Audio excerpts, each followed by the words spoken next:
I still remember the way my mother held my hand in that hospital room when I was 16. Her fingers felt cold and weak, but her voice stayed steady when she looked into my eyes. "Promise me you'll protect Olivia," she whispered, "no matter what happens after I'm gone." I swallowed hard and nodded. "I promise, Mom." "Say it again." "I'll protect her forever." My little sister stood near the window crying quietly while rain tapped against the glass. I wanted to cry too, but I forced myself to stay strong for both of them. 2 days later, my mother died, and 3 months after that, my father followed her after a heart attack that destroyed what remained of our family. Everything changed overnight. I became the man of the house before I even learned how to be a man. I worked mornings at a grocery store, evenings at a repair shop, and weekends delivering food across the city. My teachers begged me to apply for college scholarships, but I ignored every form they handed me. Olivia needed school supplies, rent money, and someone waiting for her after nightmares woke her at 2 in the morning. One night, she walked into our tiny kitchen while I counted bills at the table. "You didn't eat again, did you?" she asked. "I ate at work." "That means no." I laughed softly. "Why are you acting like the older sibling?" "Because you're terrible at taking care of yourself." She opened the fridge, frowned at the empty shelves, and grabbed the last yogurt cup. She pushed it toward me. "You need this more than I do." "You're growing?" I argued. "Eat it." "You're all I have, Ethan." Her voice broke at the end of my name. The joke disappeared from my face instantly. I reached across the table and squeezed her hand. "And you're all I have, too." She smiled weakly. "Then stop acting like losing sleep is some heroic mission." "I'm fine." "You always say that." "Because I didn't know how to say anything else." Years passed that way. I missed birthdays, ignored friendships, and ended every relationship before it became serious. I convinced myself sacrifice was love. As long as Olivia smiled, every exhausted morning felt worth surviving. Then Claire entered my life. She worked at the accounting office beside the repair shop where I handled deliveries. We started talking during lunch breaks after she caught me falling asleep at a vending machine. "You look terrible," she told me one afternoon. "Thank you. That's very romantic." "I'm serious, Ethan. When's the last time you rested?" "I rest." She raised an eyebrow. "Closing your eyes for 6 minutes inside your car doesn't count." I laughed despite myself. Claire studied me carefully before speaking again. "You can't save everyone forever." "I'm not trying to save everyone." "Just Olivia?" "Yes." "And who saves you?" Nobody had asked me that before. The question made me uncomfortable. "I don't need saving." "That's not true." I changed the subject immediately because admitting weakness felt dangerous. If I stopped carrying everything, I feared my entire world would collapse. A few weeks later, Olivia begged me to attend a company networking event with her. She had recently started an internship at a luxury real estate firm downtown and wanted support during her first major gathering. "You have to come," she insisted while fixing her hair in our apartment mirror. "I'll just embarrass you." "You literally raised me. You earned the right to embarrass me." I smiled. "Fine. 1 hour." The event took place inside a rooftop ballroom filled with expensive suits and fake smiles. I felt completely out of place the moment we entered. That was when Olivia met Marcus. He approached us carrying 2 glasses of champagne and wearing the kind of confidence money usually buys. "You must be Olivia," he said smoothly. "I've heard impressive things about you." She blushed immediately. "And you are?" I asked. "Marcus Hale." He handed Olivia a drink before looking directly at me. "You're the protective brother." "That obvious?" "Very." Something about his smile bothered me instantly. It looked practiced, almost calculated. Olivia spent the next hour completely fascinated by him. She laughed at every story, every joke, every careless comment about private jets and international vacations. Meanwhile, I watched quietly from the side, feeling a growing pressure in my chest I couldn't explain. When the night finally ended, Marcus shook my hand near the elevator. "Olivia's lucky to have you," he said. "I do my best." His smile widened. "People who sacrifice everything usually end up with nothing." That feeling sat heavily inside my chest the entire drive home. The elevator doors closed behind him, but his words followed me home and stayed in my head long after the city fell asleep. At first, the changes in Olivia felt small enough to ignore. She started coming home later. She stopped telling me where she went after work. Sometimes she smiled at her phone during dinner while barely listening to anything I said. One evening, I asked, "You okay?" "I'm fine." "You've barely talked all week." "I've been busy." Her answers became shorter every day. A month earlier, she would have sat beside me on the couch and told me every detail about work. Now she acted like simple conversations exhausted her. Then Marcus became impossible to avoid. His name entered almost every discussion. "Marcus says I should apply for the overseas program." "Marcus thinks I underestimate myself." "Marcus says successful people take risks." At first, I tried to stay supportive. "That's good," I told her one night. She looked surprised. "You don't sound angry." "Why would I be angry?" "I don't know. You always act weird when I mention him." "I just don't trust him." "You don't trust anyone." "That's not true." She crossed her arms. "You still treat me like I'm 12. I treat you like someone I care about." "That's the problem." I stared at her quietly after she said that. Later that week, Claire noticed my mood immediately. "You look miserable," she said while handing me coffee during lunch. "Things are tense at home." "Olivia?" I nodded. Claire leaned against the counter. "Is Marcus still around?" "Constantly." "I don't like him." "You barely know him." "I know his type." I frowned. What's that supposed to mean? "He studies people. He finds insecurities and feeds them." "You think he's manipulating Olivia?" "I think he enjoys creating division." "That sounds dramatic." Claire sighed softly. "Maybe, but every time you talk about Olivia lately, it sounds like she's becoming someone else." Her words stayed with me all afternoon. That night, Olivia walked into the apartment wearing an expensive dress I had never seen before. "You bought new clothes?" I asked. "It was a gift." "From Marcus?" She rolled her eyes instantly. "Why does that bother you so much?" "Because people don't spend money like that without expecting something back." "You always assume the worst." "And you assume he's perfect." "He believes in me." "So do I." "No," she snapped. "You believe in the version of me that still needs you." The sentence hit harder than I expected. "That's unfair." "Is it?" I took a slow breath before answering. "Everything I've done was for you." "I know." "Then why are we fighting all the time?" "Because I finally have space to think for myself." "You always had that." "No, Ethan. I had your rules, your sacrifices, your constant protection." "I protected you because I love you." "You protected me because it gave your life meaning." I couldn't respond immediately because part of me feared she might believe that completely. A few days later, we attended a dinner event for her company. The restaurant overflowed with wealthy investors and polished conversations that made me uncomfortable. Marcus sat beside Olivia all night. I noticed how often he touched her arm while speaking, how easily he interrupted me whenever I joined the conversation. At one point, I asked Olivia, "Did you finish the apartment paperwork?" She sighed loudly.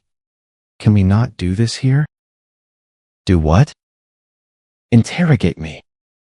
I asked one question. Marcus smirked behind his wine glass but said nothing. I lowered my voice. "I'm just trying to help." "That's all you ever say." People at nearby tables started glancing toward us. Olivia. No, she interrupted sharply. You act like you own me because you paid the bills.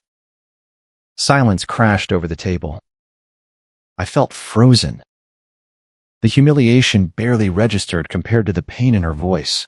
She sounded angry, resentful, almost disgusted. Marcus leaned back quietly while Olivia grabbed her purse. I need air, she muttered before walking away. I sat there staring at the untouched food in front of me. A few minutes later, I stepped outside to find her. Instead, I heard Marcus speaking to someone near the balcony hallway.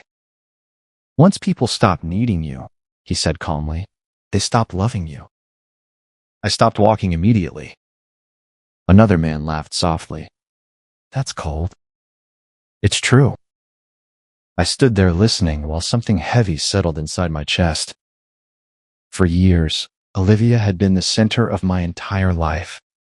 Every sacrifice, every missed opportunity, every exhausting day had revolved around keeping her safe. But for the first time since making that promise to my mother, I became terrified that I was losing my sister forever. At first, the changes in Olivia felt small enough to ignore. She started coming home later. She stopped telling me where she went after work. Sometimes she smiled at her phone during dinner while barely listening to anything I said. One evening, I asked, "You okay?" "I'm fine." "You've barely talked all week." "I've been busy." Her answers became shorter every day. A month earlier, she would have sat beside me on the couch and told me every detail about work. Now she acted like simple conversations exhausted her. Then Marcus became impossible to avoid. His name entered almost every discussion. Marcus says I should apply for the overseas program. Marcus thinks I underestimate myself. Marcus says successful people take risks. At first, I tried to stay supportive. That's good, I told her one night. She looked surprised. You don't sound angry. Why would I be angry? I don't know. You always act weird when I mention him. I just don't trust him. You don't trust anyone. That's not true. She crossed her arms. You still treat me like I'm 12. I treat you like someone I care about. That's the problem. I stared at her quietly after she said that. Later that week, Claire noticed my mood immediately. You look miserable, she said while handing me coffee during lunch. Things are tense at home. Olivia? I nodded. Claire leaned against the counter. Is Marcus still around? Constantly. I don't like him. You barely know him. I know his type. I frowned. What's that supposed to mean?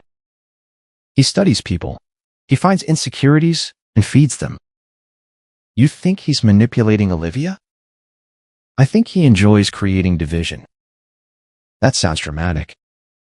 Claire sighed softly. Maybe. But every time you talk about Olivia lately, it sounds like she's becoming someone else. Her words stayed with me all afternoon. That night, Olivia walked into the apartment wearing an expensive dress I had never seen before. You bought new clothes? I asked. It was a gift. From Marcus? She rolled her eyes instantly. Why does that bother you so much? Because people don't spend money like that without expecting something back. You always assume the worst. And you assume he's perfect. He believes in me. So do I. No, she snapped. You believe in the version of me that still needs you. The sentence hit harder than I expected. That's unfair. Is it? I took a slow breath before answering. Everything I've done was for you. I know. Then why are we fighting all the time? Because I finally have space to think for myself. You always had that. No, Ethan. I had your rules, your sacrifices, your constant protection. I protected you because I love you. You protected me because it gave your life meaning. I couldn't respond immediately because part of me feared she might believe that completely. A few days later, we attended a dinner event for her company. The restaurant overflowed with wealthy investors and polished conversations that made me uncomfortable. Marcus sat beside Olivia all night. I noticed how often he touched her arm while speaking, how easily he interrupted me whenever I joined the conversation. At one point, I asked Olivia, "Did you finish the apartment paperwork?" She sighed loudly. "Can we not do this here?" "Do what?" "Interrogate me." I asked one question. Marcus smirked behind his wine glass, but said nothing. I lowered my voice. "I'm just trying to help." "That's all you ever say." People at nearby tables started glancing toward us. "Olivia." "No," she interrupted sharply. "You act like you own me because you paid the bills." Silence crashed over the table. I felt frozen.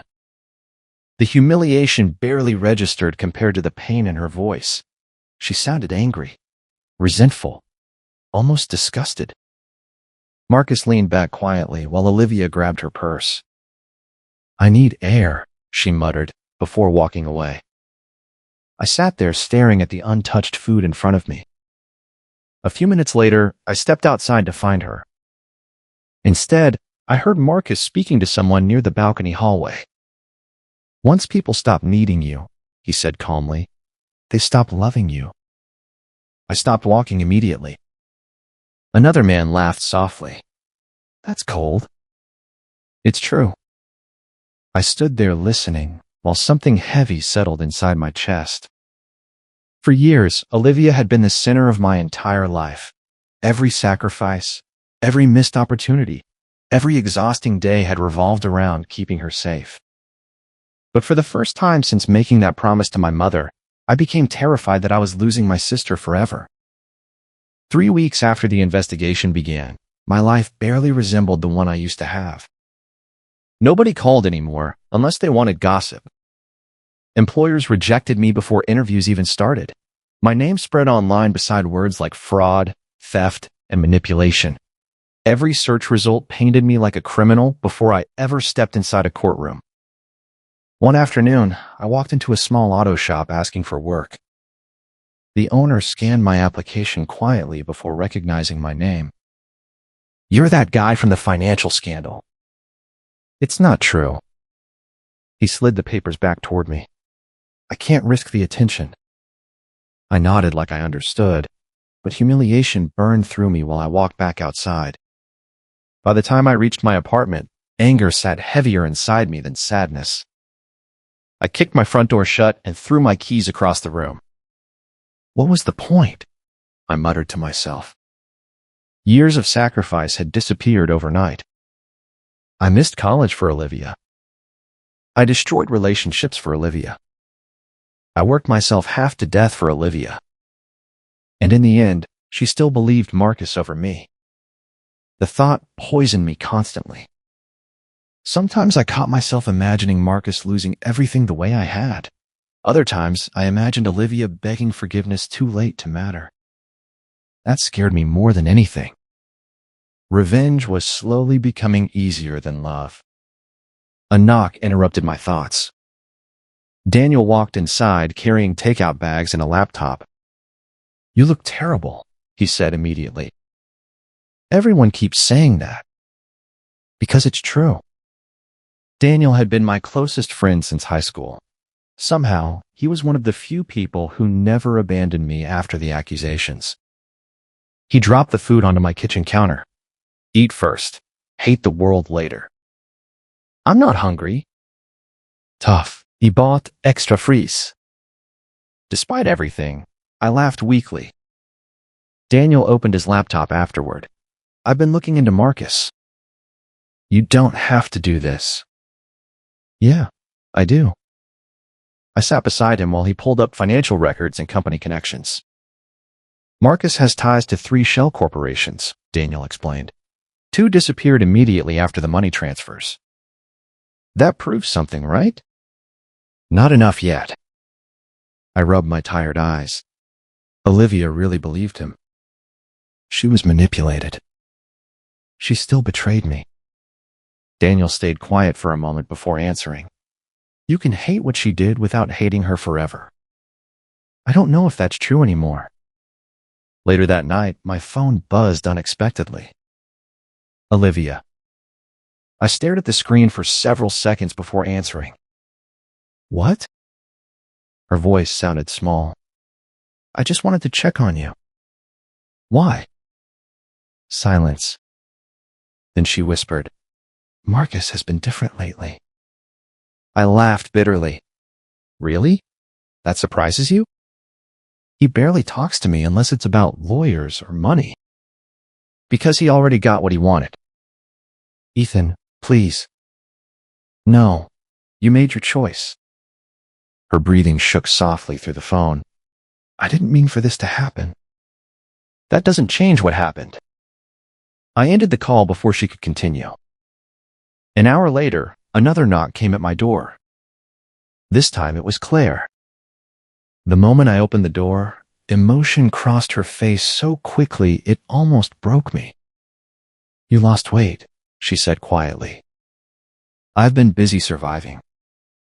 She stepped inside slowly and looked around my dark apartment. Empty coffee cups covered the table beside stacks of investigation paperwork. You can't keep living like this. What choice do I have? Claire studied me carefully. You used to smile more. That version of me died. Don't say that. It's true.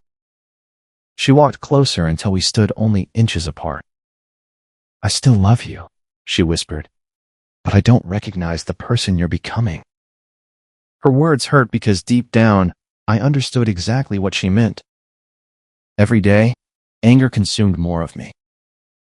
Every day, bitterness replaced another piece of who I used to be. Claire touched my hand gently before leaving. The next morning, Daniel called me unexpectedly.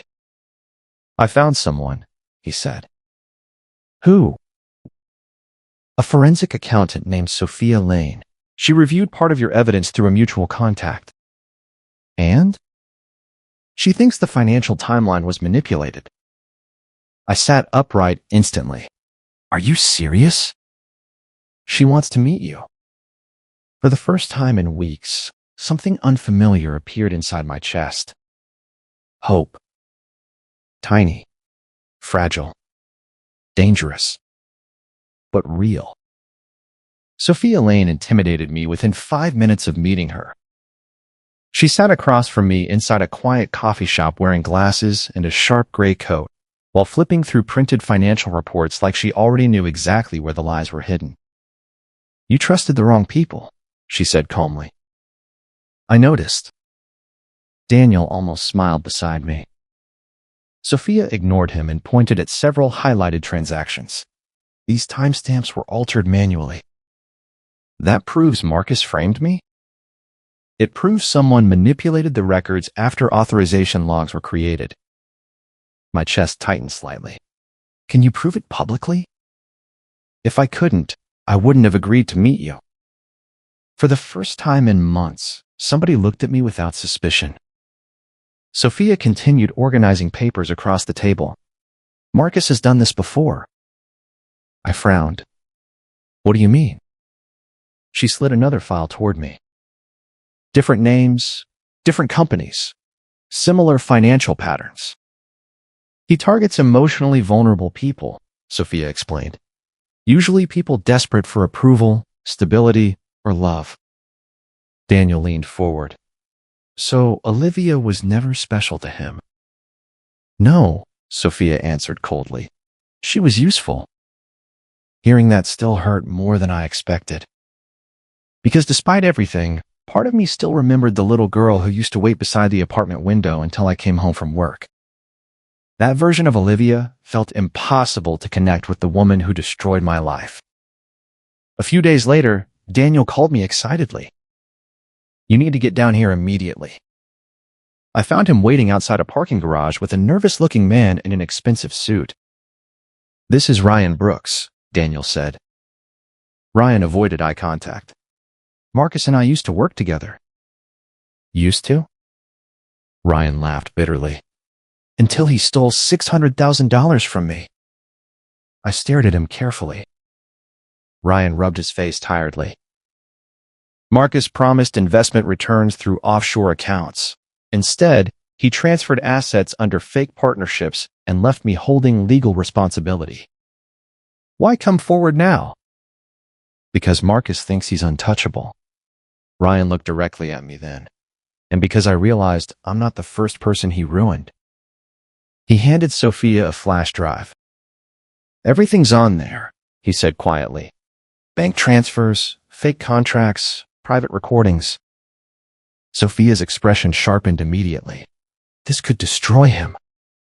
For the first time since my arrest, I felt something shifting. Marcus no longer looked invincible. But knowing the truth did not heal me. At night, I still replayed Olivia's voice inside my head. You act like you own me because you paid the bills. I didn't think it would go this far. Some days I wanted Marcus arrested. Other days I wanted Olivia to suffer the same loneliness she gave me. Then guilt followed immediately afterward, because no matter how angry I became, she was still my little sister. That conflict exhausted me constantly. One evening, Sophia noticed my silence while reviewing evidence. You still care about her, she said. She betrayed me. That wasn't my question. I looked away. I don't know how to stop caring. Sophia closed her laptop softly. That's the problem with loving people completely. Even after they break you, part of you still wants them safe. Her words stayed with me long after she left. 3 nights later, violent rain hammered against my apartment windows just after midnight. Then someone started pounding on my door. I opened it and froze.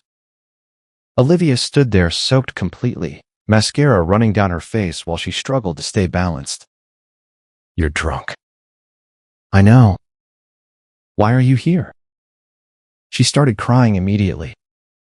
Marcus hates me now, she whispered. He barely touches me. He calls me pathetic whenever I ask questions. I stayed silent. He told me nobody would ever believe me if I changed my story. Her breathing shook painfully. He said I already destroyed the only person who cared about me.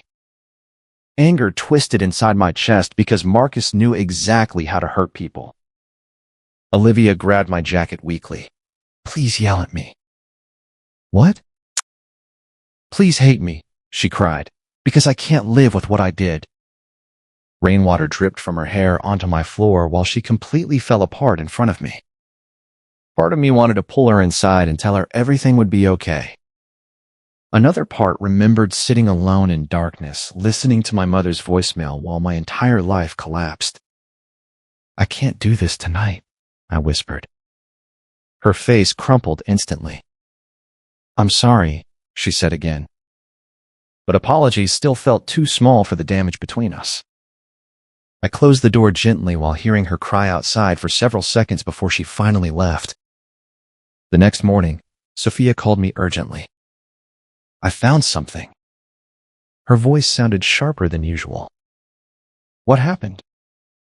The recordings Ryan gave us include Marcus admitting everything.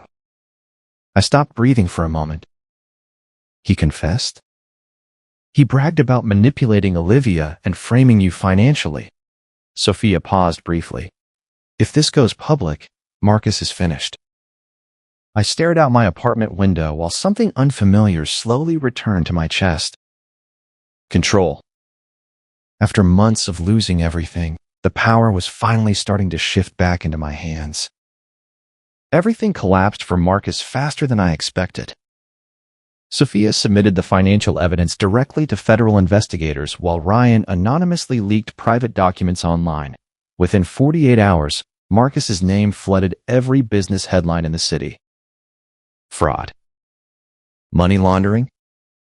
Corporate manipulation. The same people who once praised him suddenly acted disgusted by him. I watched one television interview where a former investor said, Marcus Hale built his reputation on deception. Another businessman claimed, We always suspected something felt wrong. They were lying. Nobody suspected anything while Marcus had power. People only hated monsters after the monsters stopped winning. Daniel sat beside me while news channels replayed footage outside Marcus's office building. "You should feel happy," he said. I thought I would. But I stared silently at the television. Marcus looked furious, while reporters screamed questions at him outside the courthouse. His expensive image had shattered completely. Still, satisfaction never came. Instead, I felt exhausted. Like revenge had consumed months of my life without giving anything meaningful back. Then Olivia's involvement became public too. Everything turned uglier after that. Social media attacked her relentlessly. Gold digger. Manipulator. Traitor. I saw strangers posting edited photos beside cruel captions, mocking her appearance and intelligence. Former friends publicly distanced themselves from her. Her company suspended her indefinitely after reporters started contacting executives directly. One evening, she called me crying so hard I could barely understand her. "They won't stop," she whispered. I stayed quiet. "People are threatening me online. You should stay somewhere private for now." "You still care?" The statement sounded almost shocked. I rubbed my face tiredly. "You're still my sister." She broke down harder after hearing that. A few days later, Claire visited my apartment again. This time I looked less broken than before, but she still studied me carefully the moment she entered. "You finally slept," she said. "A little." She noticed financial documents scattered across my kitchen table. "So it's over?" "Almost." Claire leaned against the counter quietly. "Then why do you still look miserable?" I laughed bitterly, because ruining Marcus didn't fix anything. "Did you think it would?" "I thought it would make me feel whole again." "And?" "It didn't." Claire walked closer slowly. "If revenge fixes nothing, then who are you fighting for now?" The question hit harder than I expected. Because for months, anger had become my purpose. Every conversation, every sleepless night, every piece of evidence revolved around destroying Marcus. Without revenge, I no longer understood who I was becoming. Claire touched my hand gently. "You used to protect people because you loved them. Don't let pain turn you into someone cruel." After she left, I sat alone thinking about that for hours. The next night, Olivia called me repeatedly after midnight. I almost ignored the calls until her final voicemail arrived. "Ethan," she whispered fearfully. "Marcus knows I might testify. He's outside my apartment." I grabbed my keys immediately. By the time I arrived, Marcus was already screaming inside the parking garage while Olivia cried near her car. "You think you can destroy me?" he shouted. Olivia stepped backward, trembling. "Please just leave me alone." "You owe me loyalty after everything I gave you." "You manipulated me." Marcus grabbed her arm violently before I reached them. "Get away from her." He turned toward me instantly, rage filling his face. "This is your fault." I shoved him away from Olivia hard enough to make him stumble backward. "You framed me," I snapped. "You destroyed her life too." Marcus laughed bitterly. "She destroyed herself. All I did was show her what kind of weak man you really are." Olivia hid behind me, shaking uncontrollably. For months, I imagined confronting Marcus again. I imagined anger, violence, hatred. Instead, standing there beside my terrified sister, I only felt tired. Marcus stepped forward again. "You think protecting her changes anything? She still betrayed you." "I know." "Then why save her?" "Because despite everything, I still remembered the little girl who waited for me after school every day." Because loving someone does not disappear just because they failed you. Police sirens suddenly echoed through the garage before Marcus could speak again. Sophia had already reported his threats. Officers rushed inside and forced Marcus against the wall while he shouted curses at everyone around him. Olivia collapsed against me, crying the moment they handcuffed him. "You still protected me," she whispered brokenly. "After everything, you still came." I closed my eyes briefly while years of pain sat heavily between us. Marcus screamed while officers dragged him toward the police car outside. His empire was gone. His power was gone. Finally, the monster had fallen. But even as I held my crying sister beside flashing police lights, I realized emotional wounds did not disappear just because justice finally arrived. After Marcus's arrest, silence replaced chaos. No more reporters waited outside apartments. No more headlines flooded social media every morning. The storm finally passed, but the damage remained everywhere. Olivia disappeared from almost everyone's life afterward. She started therapy 3 times a week and stopped answering calls from former friends completely. Daniel told me she rarely left her apartment except for groceries or appointments. "She's not doing well," he said carefully one afternoon. I figured. She blames herself for everything. She should. The harshness in my own voice surprised me. Daniel looked at me quietly. "You're hurting too." I didn't answer. Meanwhile, my own life slowly began rebuilding itself piece by piece. Sophia helped clear the final legal accusations against me, and several companies quietly reached out with job offers after the truth became public. One evening, Sophia smiled while handing me updated documents. "You're officially free." I still don't feel free. "You will eventually."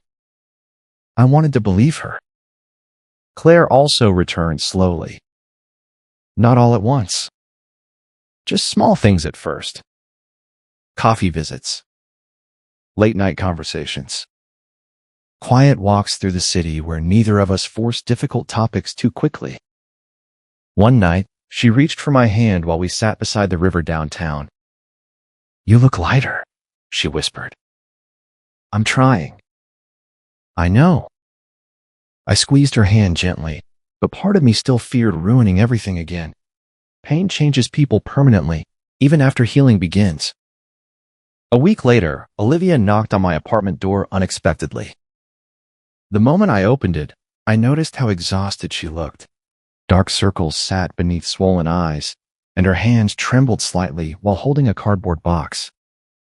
"I won't stay long," she said softly. I stepped aside silently so she could enter. She placed the box carefully on my kitchen table. "I found these while cleaning my apartment." Inside were pieces of our childhood. Old birthday photos. Movie tickets. A tiny stuffed rabbit I won for her at a carnival when she was 7. Then I noticed a folded letter resting beneath everything else. Olivia picked it up carefully. "Mom wrote this before she died." My chest tightened instantly. "She gave it to me after you left the hospital cafeteria that night." Olivia's voice shook. "I never showed you because I was scared to lose the only thing that still felt like her." She handed me the letter slowly. My hands trembled while opening it. The handwriting belonged to my mother immediately. "Protect each other, because the world will not." That single sentence destroyed me. Beside me, Olivia started crying quietly. "I failed her," she whispered. "No," I said weakly. "We both did." She covered her face with shaking hands. "Therapy keeps asking why I trusted Marcus over you." I stayed silent. Olivia lowered her hands slowly. "Do you want to know the truth?" Part of me feared the answer, but I nodded anyway. She sat across from me while tears continued sliding down her face. "I spent years feeling weak beside you," she admitted. "You sacrificed everything so easily that I started feeling like a burden instead of your sister." "You were never a burden." "I know that now. But back then," her breathing shook painfully, "Marcus made me feel powerful for the first time." I listened quietly. He kept telling me I deserved independence, that I deserved my own identity outside your protection. She looked down at the floor. And part of me wanted to believe you needed me less than I needed you. That's why you pushed me away. Yes. Why didn't you just tell me? Because I was ashamed. She wiped her eyes helplessly. I loved you, Ethan, but I also envied you. You always seemed strong while I felt broken all the time. Hearing her confess those feelings hurt differently than betrayal itself. Not because it erased what happened, but because I finally understood how deeply Marcus studied her insecurities before destroying us both. Olivia stared at me desperately. I know sorry isn't enough. It isn't. I know. Silence filled the apartment for several long seconds. Then she whispered, "Do you hate me?" I looked at the childhood box between us. The stuffed rabbit. The photographs. My mother's letter. Years of love sitting beside years of pain. Finally, I answered honestly. I forgive you, I said quietly, but I can never forget. Months passed quietly after everything ended. For the first time in years, my life stopped feeling like constant survival. Sophia helped repair the damage Marcus caused legally and financially. With her guidance, I started a small consulting business focused on protecting workers from exploitative contracts and financial manipulation. It's ironic, Daniel joked one afternoon while helping organize files in my office. You got destroyed by corruption and somehow turned into the city's anti-corruption guy. I laughed softly. Life's weird. The office itself was tiny compared to the companies Marcus once controlled, but every client who walked through my door trusted me honestly, and that mattered more than status ever could now. One evening, Sophia reviewed paperwork beside me while drinking coffee. You know, she said casually, most people would have disappeared after what happened. I almost did. But you didn't. I looked around the small office quietly. I think losing everything forced me to finally understand what actually mattered. Sophia smiled slightly. That sounds healthier than revenge. She wasn't wrong. Claire also slowly became part of my life again. This time, our relationship felt different. Before, I loved her while constantly carrying emotional exhaustion I refused to acknowledge. Now we spoke more honestly about fear, anger, and loneliness, instead of pretending strength solved everything. One night, we sat together on my apartment balcony watching city lights flicker below us. Claire rested her head against my shoulder. You finally let people help you. I'm still learning. You're doing better than before. I turned toward her slightly. Why did you stay? She smiled sadly. Because even when pain changed you, I could still see the man who spent his whole life protecting everyone else. Her words settled warmly inside my chest.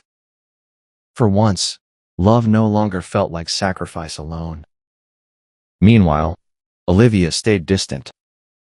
Not emotionally cold, just careful. She found work at a small bookstore across town and moved into a modest apartment she paid for herself.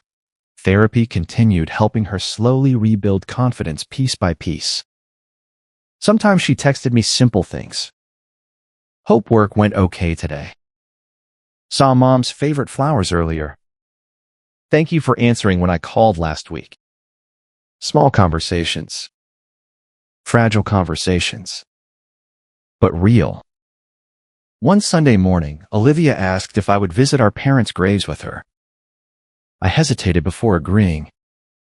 The cemetery looked peaceful beneath pale autumn sunlight. Olivia carried fresh flowers quietly while we walked between rows of stone markers. When we reached our parents' graves, neither of us spoke immediately. I placed flowers beside my mother's memorial while memories flooded back painfully. Hospital promises. Funeral rain. Years spent trying to hold broken pieces of our family together. Beside me, Olivia finally whispered, I used to think you were invincible. I looked at her silently. You sacrificed so much, that I stopped seeing you as human sometimes.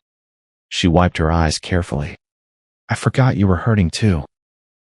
We were both hurting. I know that now. Wind moved softly through nearby trees, while silence settled between us again. Then Olivia surprised me. You spent your whole life protecting me, she said quietly. Now, let me protect myself. I turned toward her fully after hearing that. For the first time in years, she did not sound afraid. She sounded responsible. Stronger. Not because someone controlled her emotions or promised her power, but because she finally understood herself honestly. That realization hurt and healed me at the same time. I don't want you carrying my mistakes forever, she continued. I need to learn how to live with them myself. You don't have to do everything alone. I know. She gave me a small, sad smile. But I need to know I can survive without depending on someone to save me. The old version of me would have argued immediately. I would have insisted on protecting her forever. But standing there beside our parents' graves, I finally understood something important. Love is not controlling people through sacrifice. Love is giving people space to become stronger themselves. As we walked back toward the cemetery gate together, the silence between us no longer felt hostile or broken. It felt unfinished. Healing. And maybe that was enough for now. The last time I entered our childhood home, the rooms felt smaller than I remembered. Dust floated through pale afternoon sunlight, while empty walls echoed softly around me. Most furniture had already been removed for the sale, leaving behind only quiet memories and fading marks where our lives once existed. I walked slowly through the living room, remembering nights spent helping Olivia with homework while balancing unpaid bills beside me. For years, I believed sacrifice was the same thing as love. If I worked harder, protected more, and carried enough pain quietly, then maybe nobody around me would ever suffer again. But that belief destroyed me eventually. Because I built my entire identity around saving other people while forgetting I was human too. A floorboard creaked behind me. I turned and saw Olivia standing near the hallway entrance holding a small cardboard box against her chest. You came, she said softly. Yeah. For a moment, neither of us moved. Then she walked into the living room carefully and placed the box onto the floor beside the window. I found more old photos, she explained. I thought you might want them. I nodded quietly. The silence between us no longer felt sharp like before. It felt sad instead. Honest. Olivia sat on the edge of the empty fireplace while looking around the house slowly. I used to think this place felt huge, she admitted. That's because we were kids. She smiled faintly. You practically raised me here. I tried. No, she corrected gently. You did. Hearing that still hurt somehow. I leaned against the wall across from her. How's therapy going? Better lately. That's good. She looked down at her hands. I still hate myself sometimes. Olivia. I know healing takes time, she interrupted softly. But I also know some damage never fully disappears. I understood exactly what she meant. After everything that happened, certain wounds stayed alive quietly beneath the surface, no matter how much time passed. Olivia looked toward me carefully. Can I tell you something honestly? Always. When Marcus entered my life, I didn't just feel manipulated. Her voice trembled slightly. I felt seen. I stayed silent. You spent years protecting me from pain, but Marcus made me feel powerful instead. She laughed weakly through tears. I confused attention with understanding. You were vulnerable. I was selfish too. No one destroys their own life on purpose. But I destroyed yours. The pain inside her voice sounded real now. No excuses, no self-defense, just truth. She wiped her eyes slowly. I know apologizing can't fix anything anymore. You already apologized. I know. She looked directly at me. That's not why I'm saying this. I waited quietly. I'm sorry because you deserved better from me, she whispered. Not because I want forgiveness again. Something inside my chest loosened after hearing that.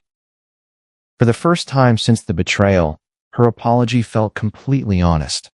Not desperate, not fearful, just sincere. I sat beside her near the fireplace. The worst pain wasn't losing my reputation, I admitted quietly. It was losing my best friend. Olivia covered her mouth immediately as tears spilled down her face. I missed you every day, she cried softly. I felt my own eyes burning. So did I. For several minutes, neither of us spoke. We just sat together crying openly inside the empty house that once held our entire childhood. Eventually, Olivia laughed weakly through tears.